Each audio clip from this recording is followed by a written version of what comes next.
지난해 여름 폭우로 물에 잠긴 대전의 한 아파트에서 주민들이 100명 넘게 구조용 보트를 타고 탈출하던 모습 기억하실 겁니다. 이 침수 피해 원인을 놓고 아직도 주민과 자치단체 사이에 공방이 이어지고 있는데요. 이 KBS 취재진이 전문가와 함께 원인을 검증했는데 인재일 가능성이 높다는 결과가 나왔습니다. 현장 K 박연선 기자입니다. 새벽 시간 폭우로 물에 잠긴 대전의 한 아파트. 주민 144명이 보트를 타고 가까스로 탈출했지만 한 명은 숨졌습니다. 가구마다 수천만 원의 재산 피해도 봤지만 재난지원금은 200만 원이 전부. 주민들은 자치단체에 공공시설물 배상을 요구했지만 자연재해라며 거부당했습니다. 용적물 보면은 결국은 공공시설물에 대해서 보상을 해주는 거잖아요. 문제가 있으면. 삼성화재에서는 이거 자연재해이기 때문에 보상을 해줄 수 없다. 당시 CCTV 영상입니다. 비가 시작된 새벽 4시부터 5시 10분까지 117mm가 내렸을 때만 해도 아파트 내 배수는 큰 문제가 없었습니다. 그런데 5시 20분부터 물이 급격히 차오르더니 6시쯤엔 주차된 차들이 물에 잠깁니다. 40분 사이 추가된 강수량은 불과 13mm. 주민들은 아파트 옆 산책로 배수로에 불어난 물이 아파트 내로 들어찼다고 말합니다.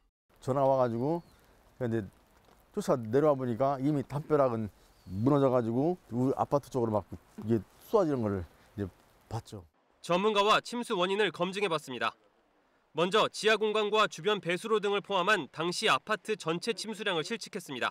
침수되었던 깊이를 재고 있습니다. 이 깊이는 아파트 면적과 함께 곱하면은 아파트에서 이제 비로 인해 침수되었던 침수량을 계산. 그 결과 아파트 전체 침수량은 9,425세제곱미터였습니다. 이어 아파트 내에 내린 비의 양을 계산했습니다. 아파트 내 배수구가 막힌 상황을 가정하더라도 아파트 내에 들어찬 비의 양은 944세제곱미터, 전체 침수량의 10%에 불과합니다. 외부에서 다량의 빗물이 유입됐다는 얘기입니다. 논란이 된 아파트 옆 산책로. 밑에는 복개천 형태의 배수로가 있고 삼면으로 둘러싸인 댐 같은 모양새입니다. 실험 결과 당일 새벽 5시에서 6시 사이 이 배수로로 유입된 빗물은 무려 약 3만 세제곱미터, 배수로 한계치를 4,000세제곱미터 초과한 양입니다. 해당 배수로에서는 당시 토사와 비닐 등 폐기물 12,000톤이 나왔습니다. 결론적으로 배수로 관리가 제대로 안 된 탓에 8,000세제곱미터가 넘는 다량의 물이 아파트 안으로 들어찬 걸로 추정된다는 게 전문가의 판단입니다.